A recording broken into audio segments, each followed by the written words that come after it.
दो सेनेटर्स कौन है जो इनकी तरफ जा रहे हैं? नाम अभी आ जाएंगे। मेरा ख्याल है एक जरका है, दूसरा फैसल सलीम साहब। दो सेनेटर्स जा रहे हैं। मुस्तरद आपने कर दिया तो आप दोबारा टाइम मांग रहे हैं कि बानी पीटीआई से मिलेंगे? नहीं, हमने किसी चीज को तो मुस्तरद नहीं किया। हमने तो अहमद खान कहते हैं, अली मोहम्मद खान कह रहे हैं कि मुस्तरद करते हैं। नहीं, वो हमने ये कहा है कि देखो जो ड्रॉप हमारे पास आई, हम कह रहे हैं हमारे पास उस पर इत्तेफाक राय नहीं हुआ, उसमें मुस्तरद करने की कोई चीज नहीं होती। पीटीआई के जो सेनेटर्स हैं या एमएलए हैं महफूज हैं, क्या समझते हैं? देखो हमारे कुछ दो सेनेटर्स इनके तरफ हैं जिसका हम शदीद मजम्मत करते हैं, कंडम करते हैं, और दो नाम अभी आपके सामने आ जाएगा जिसकी हम मजम्मत करते हैं। और अगर लोगों को ऐसे उठाना है, मैं कहता हूँ ये जमहूरियत नहीं है, ये शेम डेमोक्रेसी है।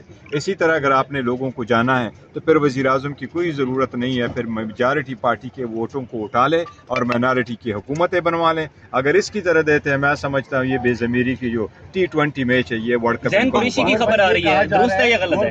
ज़ैन कुरैशी के हवाले से खबर आ रही है। पार्लियामेंट को खरीदने की या उस कोशिश की गई, तो देखो, आप फ्लोर ऑफ द हाउस उन्हें बजोरे ताकत रोकेंगे, कोई ऐसी अभी है? नहीं, देखे जो पार्लियामान के हमारे नुमाइंदगान हैं वो हमारे पार्लियामान में आएंगे और हम तवक्को करते हैं हमारे साथ होंगे इंशाअल्लाह ताला। हमारे पास जितने हैं, लेकिन एक दो जो आगे जिस तरह हमने जिक्र किया कि ये लोग उनकी तरफ गए हैं, चाहे वो पैसे से गए, चाहे वो प्रेशर से गए, जिस भी तरीका हथकंडा इस्तेमाल हुआ है, हम उस सब की मजम्मत करते हैं। ये जमहूरियत की रूह के खिलाफ। ज़ैन कुरैशी साहब महफूज हैं?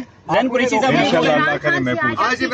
पीटीआई ने मौलाना के नाम क्या पैगाम दिया है? अगर वो जाते हैं, वो मौलाना के नाम क्या पैगाम दिया है बानी पीटीआई? देखिए, मौलाना साहब के हमारा बड़ा अच्छा वक्त गुजरा है और मौलाना साहब को खान साहब ने अप्रिशिएट किया है, हम भी अप्रिशिएट करते हैं। उन्होंने बड़ा अच्छा रोल प्ले किया है, जिस तरीके से उन्होंने हमारे साथ बैक एंड फोर्थ मीटिंग्स की है। यही होता है डेमोक्रेसी में, आप एक दूसरे के साथ मिल बैठते हो।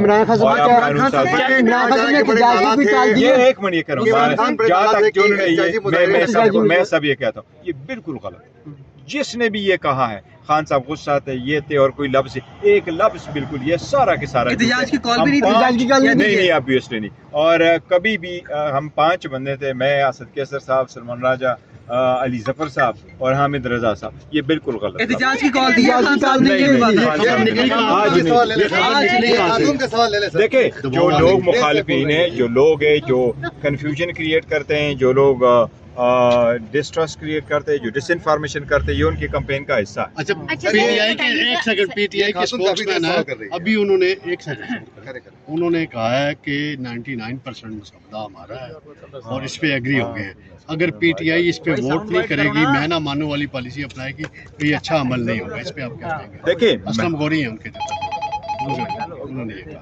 सर, बात दरअसल ये कि उनकी अपनी पार्टी है, हमारी अपनी पार्टी है, हमारा अपना एक स्टैंडिंग है और हमारी अपनी एक स्टेक हमने लिया हुआ है। अदलिया के इंडिपेंडेंस को हम किस नज़र से देखते हैं, ये ऑल टुगेदर डिफरेंट है। कोई चीज़ें ऐसी हैं जिस पे आप इत्तेफाक नहीं कर सकते थे, कोई चीज़ें ऐसी छोटी मोटी होती हैं जिस पे आप इत्तेफाक कर लेते हैं। एनवायरनमेंट का क्या है, रिबा का क्या है, ये ऐसी चीज़ें जिस पे बड़े आसानी से लोग इत्तेफाक करते हैं। आल्दो ये हमने सारा जितना भी उनके साथ और हुकूमत के साथ कमेटी में भी बैठे, ये विदाउट हमारे रिजर्वेशंस था कि ये जो लोग बैठे हुए, ये तो फॉर्म 47 के, इनके पास तो ये इस्तेकाक ही नहीं है कि ये मूव करें, लेकिन इसके बावजूद हमने उनको मौका नहीं दिया। के हवाले से बताइएगा, जितने भी अरकान आए हैं उन्होंने कहा ये सब झूठ है और अडयाला जेल के जो सुपरिटेंडेंट हैं उनकी जानिब से खान साहब के 15 महीने से ज्यादा जेल में हो गए। हम पहले क्यों नहीं कहते, जो हकीकत है वो कहते हैं और हकीकत ही हमने बयान। इसका मतलब है पहले उन्हें फैसिलिटीज मिल रही थी? नहीं, देखो, पहले ही फैसिलिटीज खान साहब का में एक काम है, खान साहब कभी भी अपने केस ज़ात का जिक्र नहीं कर रहे, वो कहते हैं अवाम की तवज्जो हट जाएंगे। जो कभी भी खान साहब ने नहीं कहा मुझे कोई फैसिलिटी दे दे, खान साहब को कोई भी फैसिलिटी बेटर क्लास के नहीं मिली है कभी भी। दो सेनेटर्स कौन है जो इनकी तरफ जा रहे हैं?